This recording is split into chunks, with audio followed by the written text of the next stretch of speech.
সরকারের সঙ্গে আলোচনা করে নির্ধারণ হবে ভোটের তারিখ, জানালেন সিএসি। সুষ্ঠু ও গ্রহণযোগ্য নির্বাচন উপহার দেওয়ার প্রতিশ্রুতি। চুরি ছিনতাই রোধে রাজধানীতে যৌথ বাহিনীর অভিযান, রামপুরা সহ বিভিন্ন স্থানে যানবাহনে তল্লাশি, কয়েক মোটরসাইকেল চালককে জরিমানা। বরগুনায় ডেঙ্গুর প্রকোপ ভয়াবহ, এ পর্যন্ত 16 জনের প্রাণহানি, আক্রান্ত প্রায় 2000 চিকিৎসার যে সরঞ্জাম এবং যেই লোকবল দরকার সেটি আমি পাইনি, খুবই কম সংখ্যক এবং ভর্তি হতেও সিরিয়ালের দরকার। ডেঙ্গু পরিস্থিতি আসলে বরগুনা জেলাতে গত 2 মাস ধরেই বিরাজমান। প্রতিদিনই ডেঙ্গু রোগী আক্রান্ত হচ্ছে এবং আস্তে আস্তে ডেঙ্গু রোগীর সংখ্যা বাড়ছে। পিচ খোয়া উঠে বড় বড় গর্তে ফিরোজপুরের রায়ের কাঠি শ্রীরামকাঠি সড়কে সংস্কার না করে 17 কোটি টাকা হাতিয়ে নিল ঠিকাদার। শ্রীরামকাঠি থেকে নিয়ে দামোদর ব্রিজ পর্যন্ত যে রাস্তাটা আছে এটা খুবই ভাঙ্গা, যাতায়াতের অনুপযুক্ত। রোগী যদি আমরা নিয়ে যাই, হে রোগী মেডিকেলে নিতে নিতে এমনি তারা মারা যাবে, নাইলে অসুস্থ হয়ে পড়েন। বান্দরবানের নাইক্ষংচুরি সীমান্তে বেপরোয়া চোরা কারবারিরা মিয়ানমার থেকে অবাধে আসছে গবাদি পশু, ইয়াবা, এবার থেকেও যাচ্ছে পণ্য।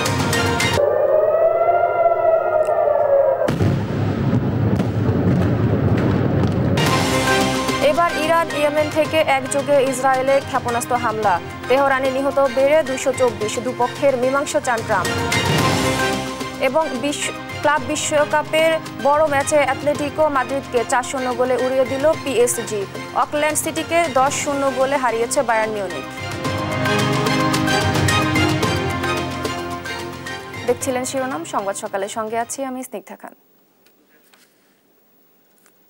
এবার বিস্তারিত। জাতীয় নির্বাচন যখনই হোক কমিশন প্রস্তুত থাকবে বলে জানিয়েছেন সিএসি এএমএম নাসির উদ্দিন। বলেন, লন্ডন বৈঠকের সিদ্ধান্ত অফিসিয়ালি পেলে সে অনুযায়ী প্রস্তুতি নেবে কমিশন। সুষ্ঠু ভোটের প্রতিশ্রুতি দিয়ে তিনি বলেন, ভোট বক্স লুট করে নির্বাচনে জয়লাভ এখন দিবাস্বপ্ন। এদিকে নির্বাচন যখনই হোক তা সুষ্ঠু করতে আইনশৃঙ্খলা বাহিনী প্রস্তুত বলে জানান স্বরাষ্ট্র উপদেষ্টা জাহাঙ্গীর আলম চৌধুরী। আলিমুজ্জামান সাফওয়ানের রিপোর্ট। লন্ডনের প্রধান উপদেষ্টা ডক্টর মোহাম্মদ ইউনূসের সঙ্গে বিএনপির ভারপ্রাপ্ত চেয়ারম্যান তারেক রহমানের একান্ত বৈঠকের পর নির্বাচনের তারিখ নিয়ে এখন রাজনৈতিক অঙ্গনে চলছে নতুন আলোচনা। রবিবার সকালে ঈদ পরবর্তী শুভেচ্ছা বিনিময় করেন প্রধান নির্বাচন কমিশনার। এ সময় সাংবাদিকদের প্রশ্নের জবাবে তিনি বলেন, লন্ডনে যে সিদ্ধান্ত হয়েছে তা স্বাক্ষরিত নয়, তবে নির্বাচন যখনই হোক কমিশনকে প্রস্তুত থাকতে হবে। আগে আমাদেরকে বলা হয়েছিল যে আমরা, আপনারাও জানেন যে ডিসেম্বর থেকে জুনের মধ্যে একটা যে কোনো সময় হতে পারে। আমরা সেই টাইম স্পেন্ডটা মাথায় রেখে প্রস্তুতি শুরু করেছিলাম। যখনই হোক ফেব্রুয়ারিতে, হোক এপ্রিলে, যখনই হোক আমাদের তো প্রস্তুত থাকতে হবে।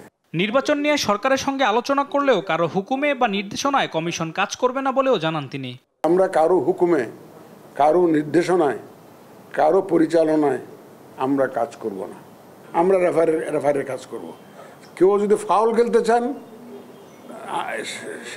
সেটা তাদের জন্য দুর্ভাগ্যের বিষয় হবে। ত্রয়োদশ জাতীয় নির্বাচনে সব রাজনৈতিক দলের জন্য লেভেল প্লেইং ফিল্ড থাকবে জানিয়ে সিইসি বলেন, কেউ যদি ভোট বাক্স লুট করে কেন্দ্র দখল করে জিততে চায় তাহলে তারা দিবাস্বপ্ন দেখছে।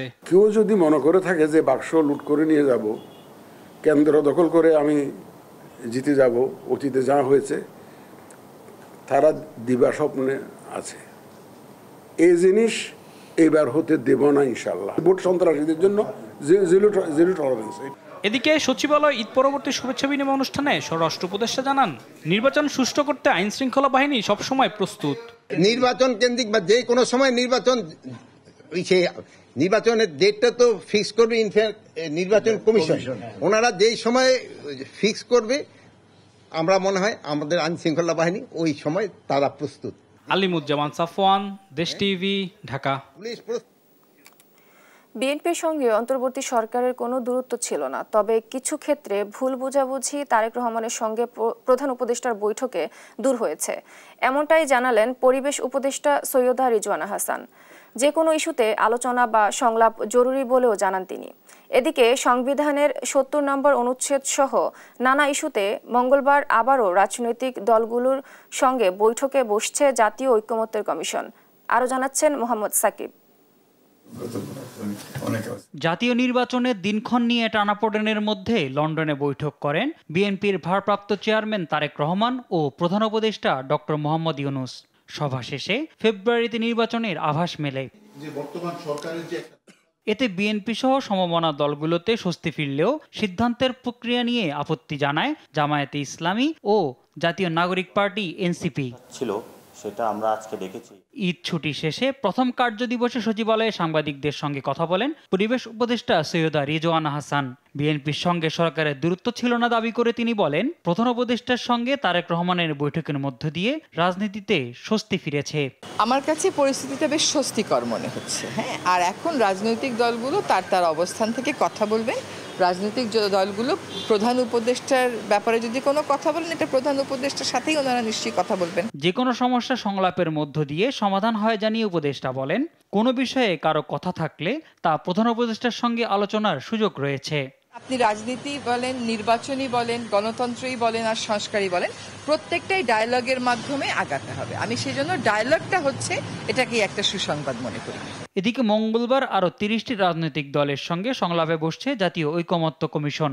রাজধানীর ফরেন সার্ভিস একাডেমিতে এ বৈঠকে সংবিধানের 70 নম্বর অনুচ্ছেদ, স্থায়ী কমিটির সভাপতি মনোনয়ন, নারী প্রতিনিধিত্ব, দ্বিকক্ষ বিশিষ্ট সংসদ ও প্রধান বিচারপতি নিয়োগ প্রক্রিয়া নিয়ে আলোচনা হবে।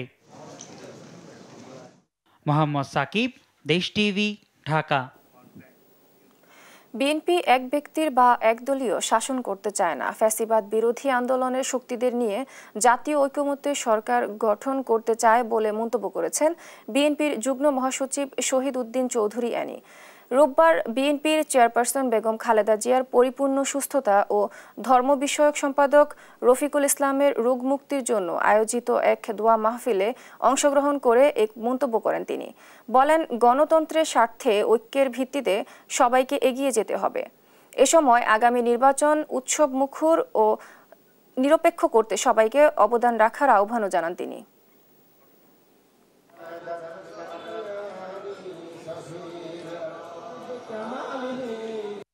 আমরা বলেছি এক ব্যক্তির শাসন, একদলীয় শাসন আমরা করতে চাই না।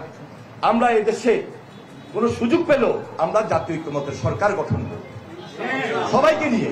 বিশেষ করে যারা ফ্যাসিবাদ বিরোধী আন্দোলন আমরা একসঙ্গে ছিলাম, ক্ষুদ্র স্বার্থকে ত্যাগ করে বৃহত্তর স্বার্থের জন্য সবাইকে এক মঞ্চে, সবাইকে একটা প্রেক্ষাপটে, একটা অবস্থানে, একটা ঐক্যে, শুধু ঐক্যের ভিত্তিতে আমাদেরকে চলা উচিত। চলতি বছরের মার্চ পর্যন্ত দেশে খেলাপি ঋণের পরিমাণ দাঁড়িয়েছে ৩,৫৭,৬৫৫ কোটি টাকা, যা মোট ঋণের ২০.৫৩%। রোববার বাংলাদেশ ব্যাংকের হালনাগাদ প্রতিবেদনে এ তথ্য জানানো হয়। প্রতিবেদনে বলা হয়, চলতি বছরের প্রথম প্রান্তিকে দেশে খেলাপি ঋণের পরিমাণ বেড়েছে। ২০২৫ সালের ৩১ মার্চ পর্যন্ত শ্রেণীকৃত ঋণের মধ্যে খেলাপি ঋণের পরিমাণ দাঁড়িয়েছে ৪,২০,৩34 কোটি টাকা।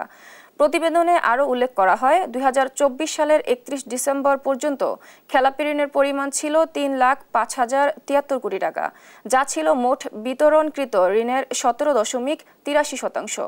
অর্থাৎ ৩ মাসের ব্যবধানে খেলাপি ঋণ ৫৫,৫৮১ কোটি টাকা বেড়েছে। হার বেড়েছে ২.৭%।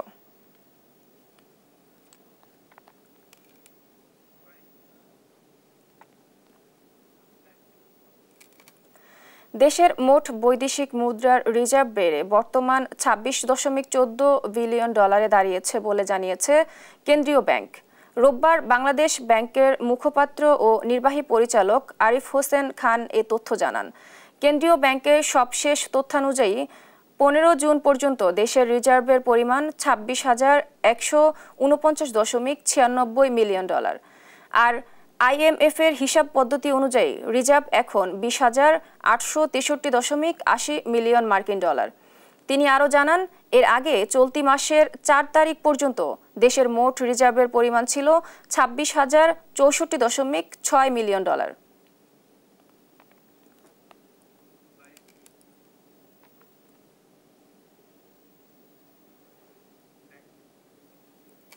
প্রথমবারের মতো ঢাকায় এসেছে জাতিসংঘের মানবাধিকার কমিশনের গুম বিষয়ক ওয়ার্কিং গ্রুপের ২ সদস্য।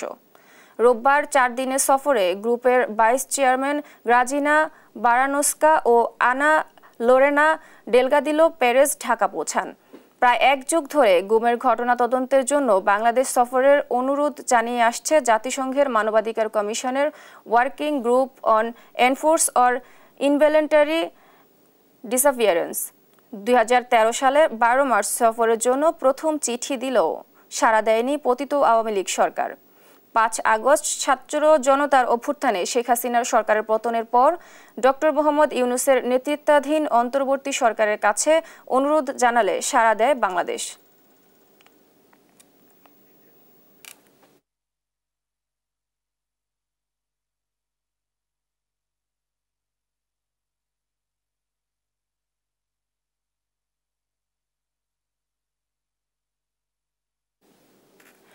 রাজধানীর নিরাপত্তা নিশ্চিতে রোববার রাতে বিশেষ অভিযান পরিচালনা করে যৌথ বাহিনী।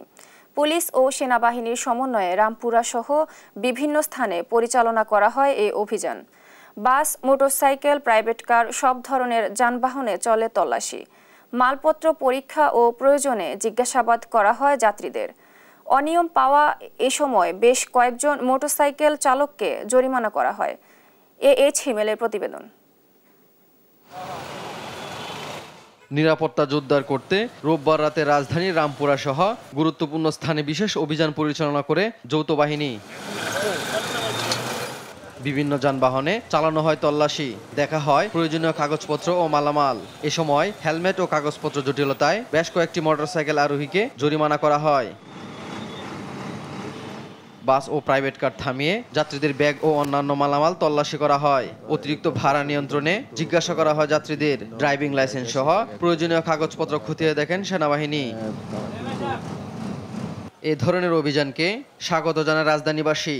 আইন শৃঙ্খলা বাহিনীর এমন তৎপরতা নিরাপত্তায় স্বস্তি ফিরিয়ে আনবে বলে আশা ঢাকাবাসীর। অনেক ভালো, এটা ইনকোয়ারি হইলো একটা বুঝলেন, হোন্ডা অনেক তো চুরি, হোন্ডা অনেক চলে, এটা একটা ওনারা অনেক ভালো কাজ করতেছে। এটা ভালো, তো আমাদের জন্যই ভালো। শৃঙ্খলা ও নিরাপত্তার স্বার্থে কোনো ছাড় দেওয়া হবে না বলে জানায় পুলিশ। গাড়ি কাগজপত্র এবং অন্যান্য যে বিষয়গুলো আমরা ভিজিবল যে অপরাধগুলো আমরা চোখে দেখি সেইগুলোর উপর আমরা বেশি জোরদার করতেছি। কারণ আপনারা জানেন রাত্রকালীন ব্যাপার, অনেক সময় বিভিন্ন ক্রাইম হয়ে থাকে। সেক্ষেত্রে চেকপোস্ট করলে যারা মূলত অপরাধী তারা মূলত একটু সতর্ক হয়ে যায়। যাত্রীদেরকে জিজ্ঞাসা করা হচ্ছে যে আসলে আপনারা আপনাদের ভাড়া কত। লজিক্যালি একটা রুট থেকে আর একটা রুটের ভাড়া সাধারণভাবে যতটুকু থাকে তার থেকে যদি বেশি পরিমাণ একটু ডিস্টেন্স থাকে টাকার পরিমাণটা, সেক্ষেত্রে মূলত ড্রাইভার এবং সুপারভাইজারকে আমরা আইনের আওতায় নিয়ে এসে ব্যবস্থা নিচ্ছি। চুরি ডাকাতি ছিনতাই রোধে কাজ করছে আইন শৃঙ্খলা বাহিনী। রাজধানীর সার্বিক নিরাপত্তায় এ ধরনের অভিযানকে অব্যাহত রাখার আহ্বান নগরবাসীর। এইচ হিমেল, দেশ টিভি, ঢাকা। ভারতের বিভিন্ন স্থানে করোনা ভাইরাসের প্রকোপ বাড়ায় দিনাজপুরের হিলি ইমিগ্রেশন চেকপোস্টে সতর্কতা জারি করা হয়েছে। ইমিগ্রেশন চেকপোস্টে বসানো হয়েছে উপজেলা স্বাস্থ্য কমপ্লেক্সের পক্ষ থেকে মেডিকেল টিমে দায়িত্ব থাকা উপজেলা স্বাস্থ্য বিভাগের উপসহকারী কর্মকর্তা ভারত থেকে ফিরে আসা যাত্রীদের করোনা ভাইরাসের উপসর্গ আছে কিনা তা হেলথ স্ক্যানারের মাধ্যমে পরীক্ষা করছেন। পাসপোর্টধারী যাত্রীদের মাস্ক ছাড়া অফিসে প্রবেশ করতে দেওয়া হচ্ছে না বলে জানায় কাস্টমস সুপার।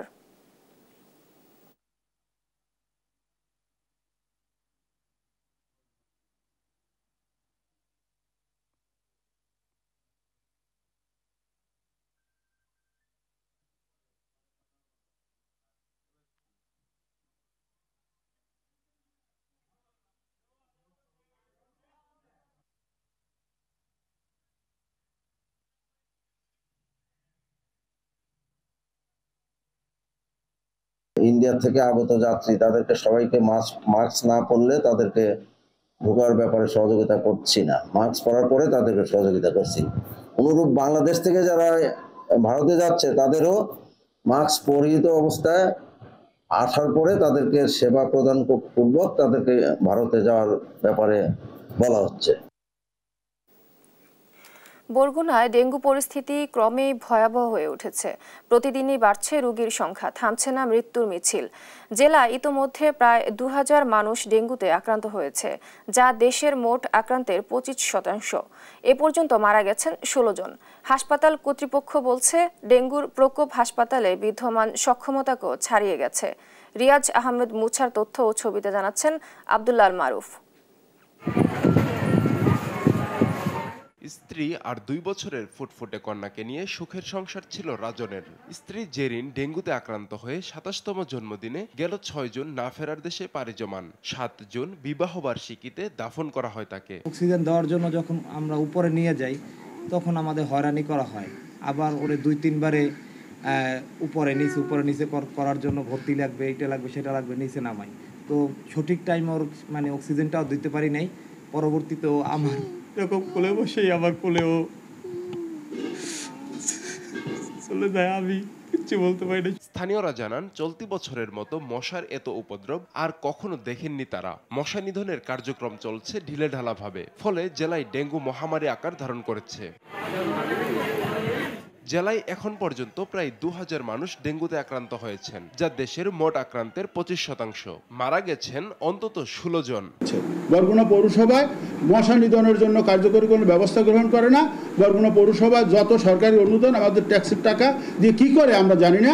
বরগুনা পৌরসভা জনগণের কোনো উন্নয়নমূলক কাজে আসে না। মশক নিধনের যে কার্যক্রম, কোনো কার্যক্রমই পৌরসভা পালন করছে না, চোখে পড়ছে না, খুবই দুরবস্থা। 50 শয্যার ডেঙ্গু ওয়ার্ডে গড়ে প্রতিদিন 250 জন রোগী হাসপাতালে ভর্তি থেকে চিকিৎসা নিচ্ছেন। বেড সংকটে চিকিৎসা নিতে হচ্ছে মেঝেতেই। অস্বাস্থ্যকর পরিবেশ আর জায়গার অভাবে বাড়ছে ভোগান্তি। এই দেখ প্যারাসিটামল ট্যাবলেট এই 6 ঘন্টা পর পর খাইয়েন, এছাড়া এখন যে কোনো একটা জিনিস পাইলাম না, সব ওষুধ বাড়ার দেখে না লাগে।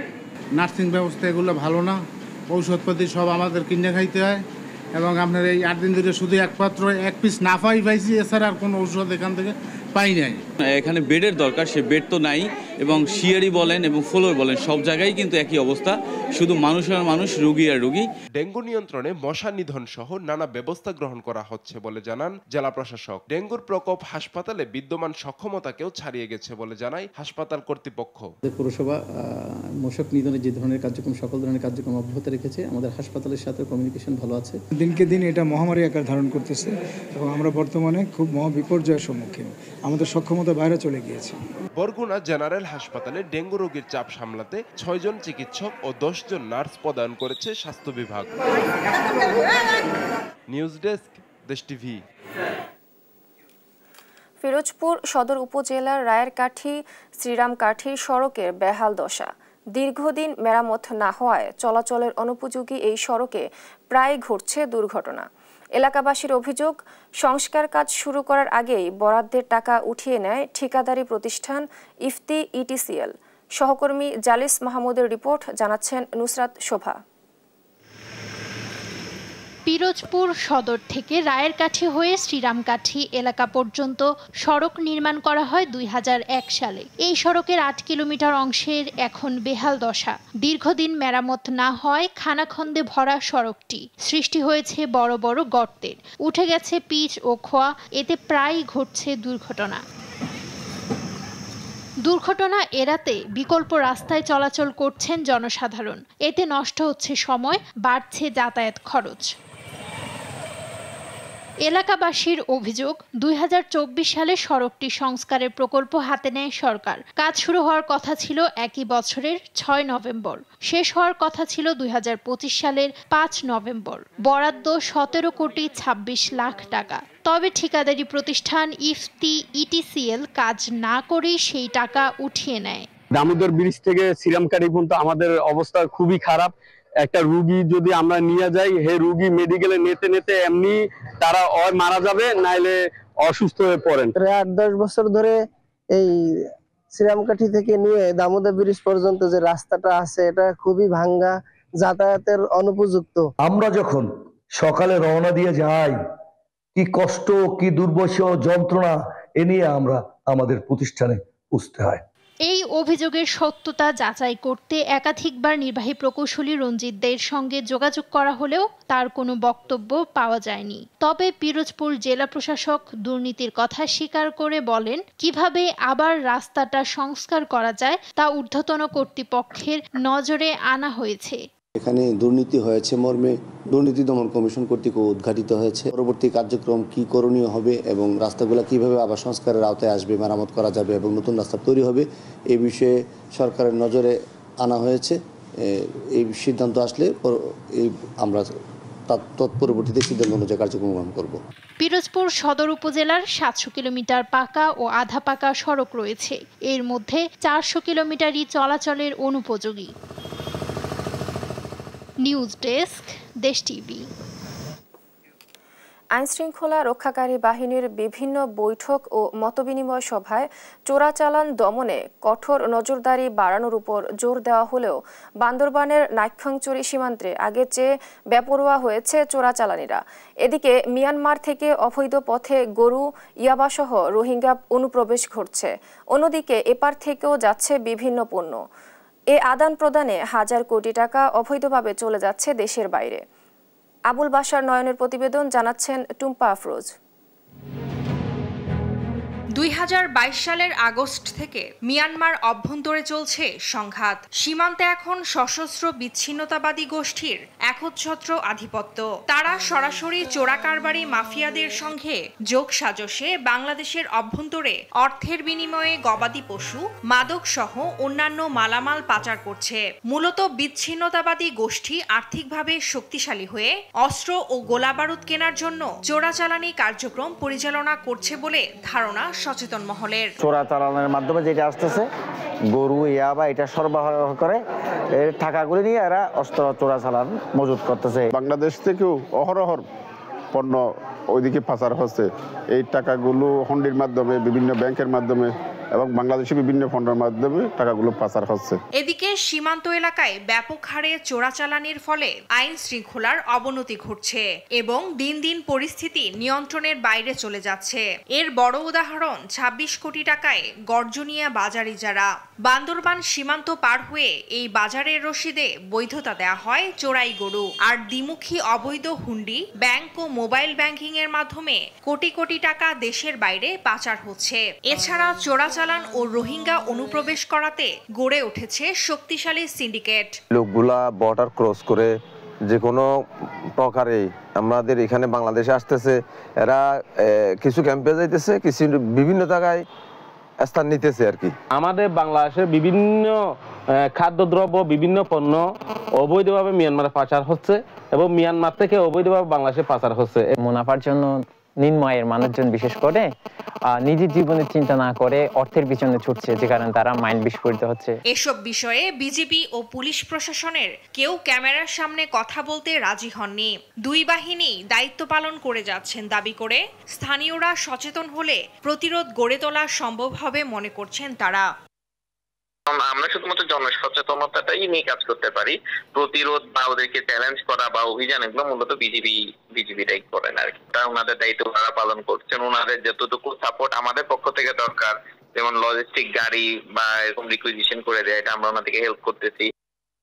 চোরাচালান দমনে নাইক্ষ্যংছড়ি, গর্জনিয়া, কচ্ছপিয়ায় নিয়মিত বাজার মনিটরিং এবং যৌথ অভিযাত্রিক দল গঠনের পরামর্শ স্থানীয়দের। নিউজ ডেস্ক, দেশ টিভি। বগুড়ায় সপ্তম শ্রেণী পড়ুয়া মেয়েকে বিয়ে দিতে রাজি না হওয়ায় বাবাকে পিটিয়ে হত্যার অভিযোগ উঠেছে জেলা স্বেচ্ছাসেবক দলের সহসাধারণ সম্পাদক জিতু ইসলামের বিরুদ্ধে। হত্যাকাণ্ডের পর অভিযুক্ত জিতু সহ 2 জনকে আটক করছে পুলিশ। এই ঘটনায় শহর জুড়ে তোলপাড় শুরু হলে জিতুকে দল থেকে বহিষ্কার করা হয়। সহকর্মী সঞ্জু রায়ের রিপোর্ট, জানাচ্ছেন নুসরাত শোভা। একাধিক মামলার আসামি স্বেচ্ছাসেবক দলের নেতা জিতু ইসলাম 50 বছর বয়সে সপ্তম শ্রেণী পড়ুয়া এক মেয়েকে বিয়ে করতে উঠে পড়ে লাগেন। বিয়ের প্রস্তাব পাঠান মেয়ের বাবার কাছে। দরিদ্র রিকশাচালক বাবার মেয়ের ভবিষ্যৎ নিয়ে অনেক স্বপ্ন, তাই মাদক ব্যবসায়ী জিতুর সঙ্গে ছোট্ট মেয়েকে বিয়ে দেওয়ার কথা চিন্তাও করতে পারেননি তিনি। তাই যেন কাল হলো বাবার জন্য। গেল শনিবার সকালে কাজে বের হওয়ার সময় জিতু আবারও রিকশাচালক শাকিলকে চেপে ধরে তার মেয়েকে বিয়ে করতে। ক্ষুব্ধ হয়ে জিতুকে চড় মারেন শাকিল। সঙ্গে সঙ্গে জিতুর লোকজন শাকিলকে মারধর করে জখম করে। পরে দুপুর 2টার দিকে জিতু আবারও 10-12 জনকে সাথে নিয়ে শাকিলের বাসায় গিয়ে তাকে তুলে নিয়ে বেধড়ক মারেন। মুমূর্ষ অবস্থায় শাকিলকে হাসপাতালে ভর্তি করলে সন্ধ্যায় চিকিৎসাধীন অবস্থায় মারা যান শাকিল। বুক ফাটা আহাজারিতে দোষীদের ফাঁসির দাবি জানান স্বজনরা। 6টার দিকে ওদের দলে একটা লোক আসে বলতেছে তোর ভাই তো আর নাই, তোর ভাই করে মারতে মারতে মারে ফেলে দিছে, তোর ভাই আর নাই। উনি বিএমপির লোক দেখে কি যা ইচ্ছা তাই করবে, আজকে আমার মায়ের বুক খালি হচ্ছে, এরপরে যেন ও আর কোনো মায়ের বুক খালি করতে না পারে। ওর ফাঁসি চাই, ওর ফাঁসি চাই আমরা সবাই। এই ঘটনায় অভিযুক্ত প্রধান আসামি সহ 2 জনকে আটক করা হয়েছে এবং বাকিদের আটকের চেষ্টা চলছে বলে জানায় পুলিশ। আমরা অলরেডি 2 জনকে গ্রেফতার করেছি। এখানে যে ওনাদের যে বক্তব্য, যিনি মূল আসামি জিতুকে অলরেডি আমরা গ্রেফতার করেছি, সঙ্গে আরেকজনকে আমরা গ্রেফতার করেছি। আমরা তথ্য যাচাই বাছাই করছি। স্বেচ্ছাসেবক দলের নেতা জিতুর বিরুদ্ধে এর আগেও হত্যা, ডাকাতি ও মাদক সহ 5টি মামলা চলমান আছে। চাঞ্চল্যকর এ হত্যাকাণ্ডে এরই মধ্যে জিতুকে দল থেকে বহিষ্কার করা হয়েছে। নিউজ ডেস্ক, দেশ টিভি। ব্রাহ্মণবাড়িয়ায় মাটির চুলায় রান্নার ধোঁয়া নিয়ে বাদানুবাদের জেরে ছোট ভাইকে হত্যার অভিযোগ উঠেছে বড় ভাইয়ের বিরুদ্ধে। রোববার দুপুরে সদর উপজেলার উরশিউড়া এলাকায় এই ঘটনা ঘটে। নিহত মনির মৃত খুরশিদ মিয়ার ছেলে। স্বজনরা জানায়, দুপুরে মনিরের ঘরের সামনে তার বড় ভাই বাবুল মিয়ার স্ত্রী মাটির চুলায় রান্না করছিল। এ সময় চুলার ধোঁয়া মনিরের ঘরে ঢুকে অন্ধকারাচ্ছন্ন হয়ে যায়। এ নিয়ে ভাবির সাথে মনিরের কথা কাটাকাটি হয়। এর জের ধরে মনিরের বড় ভাই বাবুল ও ভাতিজা শাওন মনিরকে বেধড়ক মারধর করে। এক পর্যায়ে লাঠি ও ইট দিয়ে তার মাথায় গুরুতর আঘাত করে। পরে প্রতিবেশীরা তাকে উদ্ধার করে জেলা সদর হাসপাতালে নিয়ে যায়। সেখানে চিকিৎসাধীন অবস্থায় রাতে তার মৃত্যু হয়। অভিযুক্তদের আইনের আওতায় আনতে অভিযান চালাচ্ছে পুলিশ। এবারে জামাইদার যাই গেছে, আমার হুই নিছে গেছে, এলা ফুটাই চায় কোথাছে কত মেয়েটা আমার কাছে জমা মারে, এটা কিটা কোকে এফারে এলা বলছে তুই এন্টা দাগ এফারে এলা ঠেলা দাগ করেছে তুই এন্টা দাগ এফারে লাস্টে দাউলে এসে এফারে হারা বাপু ফুটে দিল মারামারি করতে কইরা লাস্টে মাথা ফাড়াইছে। এলা ফুটে দিছে ইট দিয়া, বড় একটা ইট এসে মারছে আর এলা মারছে বাড়ি মাথার মধ্যে। আর মারছে এর বড় ভাইয়ে বুঝছেন, এলে বাপু ফুটে মিলা মারছে। মারার পরে একটা সময় 2টার সময় হসপিটাল হয়েছে, একটা সময় মারছে। আমি প্রকৃত বিচার চাই, যেমন বিচার সুস্থ বিচার হবো এই বিচার আমি চাই। জয়পুরহাটে ট্রাক, মেসি ট্রাক ও ব্যাটারি চালিত অটোরিকশার সংঘর্ষে অটোরিকশা চালক নিহত হয়েছেন। আহত হন অন্তত 5 জন। রোববার রাত 12টার দিকে জয়পুরহাট নওগাঁ রোডে খঞ্চনপুর মিশন চক্ষু হাসপাতাল এলাকায় এই দুর্ঘটনা ঘটে। নিহত ইদ্রিস আলী জয়পুরহাট সদরের আদর্শপাড়া এলাকার একরাম আলীর ছেলে। স্থানীয়রা জানায়, জয়পুরহাট শহর থেকে একটি ব্যাটারি চালিত অটোরিকশা এক শিশুসহ 5 জন যাত্রী নিয়ে বাচ্চা দুর্গাদহ বাজার যাওয়ার সময় বিপরীত দিক থেকে একটি ট্রাক এসে অটোরিকশাকে ধাক্কা দেয়। এ সময় ট্রাকটি সামনে দিয়ে আসা একটি মেসি ট্রাক্টরকেও ধাক্কা দেয়। ঘটনাস্থলেই অটোরিকশা চালকের মৃত্যু হয়। অটোরিকশায় থাকা শিশুসহ 5 জন যাত্রী আহত হয়। তাদের উদ্ধার করে জয়পুরহাট জেনারেল হাসপাতালে ভর্তি করা হয়েছে।